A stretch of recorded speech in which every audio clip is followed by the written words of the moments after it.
Merhabalar, mutfağıma hoş geldiniz. Bugün mutfağımda çok güzel, lezzetli bir meze tarifi vereceğim. Mezemizin ismi bezirgani mezesi. Bunun için malzemelerimiz şöyle bir 15-16 adet baş biberim var, kurutulmuş. Yazdan kendi kuruttuğum biberlerim. Ben biraz acı olsun istediğim için mezem biraz da acı sus biberi, yine kurutulmuş biberim var. Bunu koymayabilirsiniz, arzuya bağlı. Şöyle 6-7 adet kurutulmuş domatesim var. Şöyle küçük bir kase cevizimiz, zeytinyağı, domates ve biber salçaları, nar ekşisi ve bir adet de kuru soğanımız var. Şimdi biberlerimizi şöyle genişçe bir kaba alıyorum. Üzerine kaynar su koyacağım.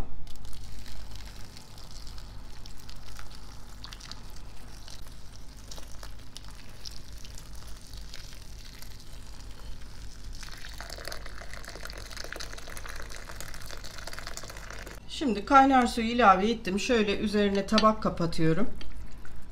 Hem sıcaklığını korusun su, hem de biberler suyun altına çöksün diye. Kuru süs biberlerimizin üzerine de kaynar su döküyorum. Domateslerimizin de. Şimdi bunlar bu kaynar suyun içerisinde şöyle bir yarım saat kadar bekleteceğiz. Biberlerimizi sıcak kaynar suda beklettim. Arkadaşlar, eğer böyle biraz çatala gelsin istiyorsanız sadece kaynar suda bekletin. Daha yumuşak istiyorsanız 7-8 dakika haşlayabilirsiniz. Şimdi ben biberlerimi şöyle kağıt havlu serdiğim zemine alıyorum. Şöyle fazla sularını şöyle aldım, kuruttum.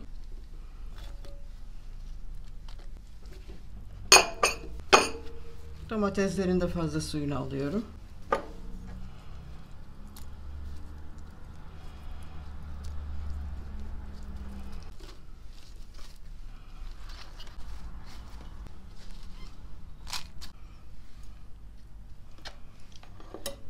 Şöyle başlarını keselim.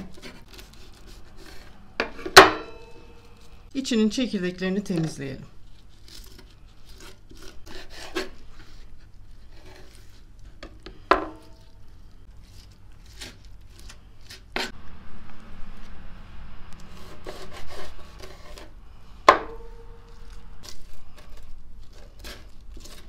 İçinin çekirdeklerini temizlediğim biberleri şimdi şöyle çok küçük olmayacak şekilde, yine çatala gelecek şekilde küçültüyorum, doğruyorum.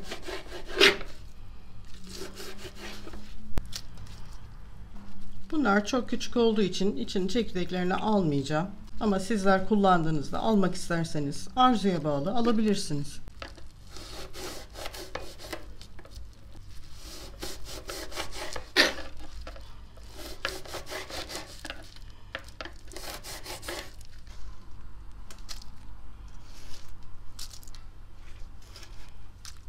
Şimdi domateslerimi doğruyorum.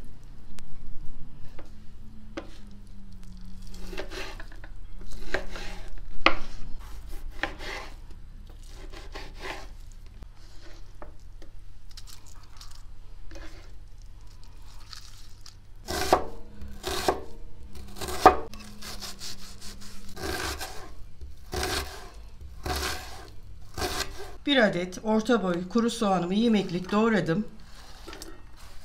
Şöyle uygun bir tavaya aldım. Üzerine şöyle bir çay bardağı zeytinyağı gezdiriyorum. Şimdi tavamızı ocağa götürüp altını açacağım ve biraz sotelemeye başlayacağız.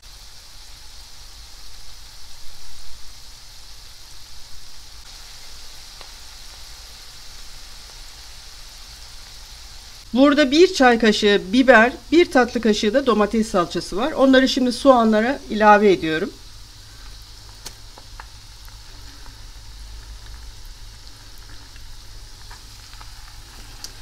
Salçamızın hafif kokusu çıkana kadar kavuralım.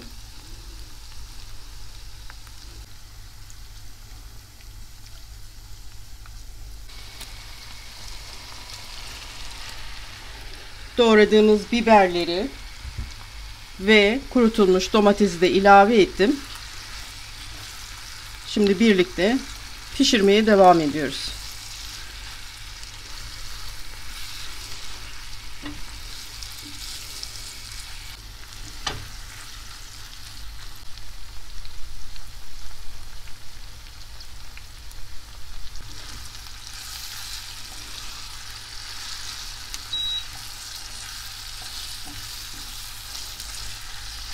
Şöyle küçük bir kase cevizi bıçakla biraz küçülttüm. Dövmedim. Rondodan da çekmedim. Hafif ağza dişe gelsin istiyorum. Onu da ilave ediyorum.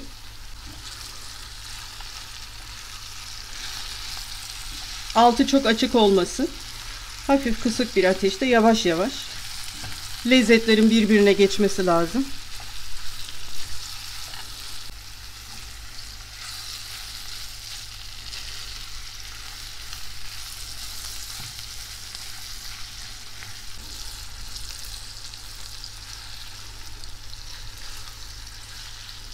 Çok güzel koktu. Yani bu tarifi muhakkak deneyin arkadaşlar. Gerçekten çok lezzetli bir meze oluyor. Nar ekşisini ilave ediyorum.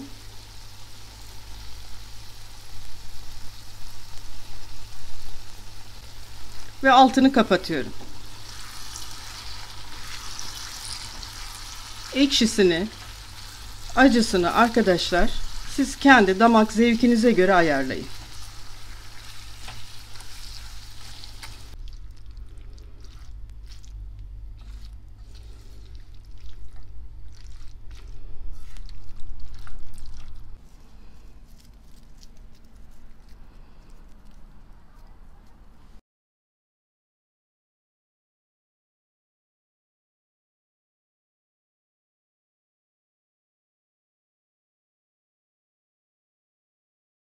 Bezirgani mezemiz hazır.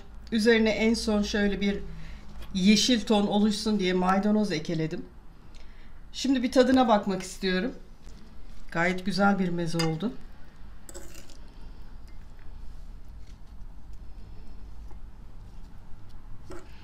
Hafiften de acılık var. Arkadaşlar gerçekten çok mükemmel bir tadı var. Hafif ekşi, hafif acı, daha da bol acı olabilirmiş. Ve cevizler tıkır tıkır, biber çok lezzetli. Kuru biberin zaten lezzeti bir başka. Çok güzel bir meze oldu. Sizler de yapın. Sevdiklerinizle paylaşın arkadaşlar. Bir dahaki tarifte buluşmak üzere diyorum. Hoşça kalın.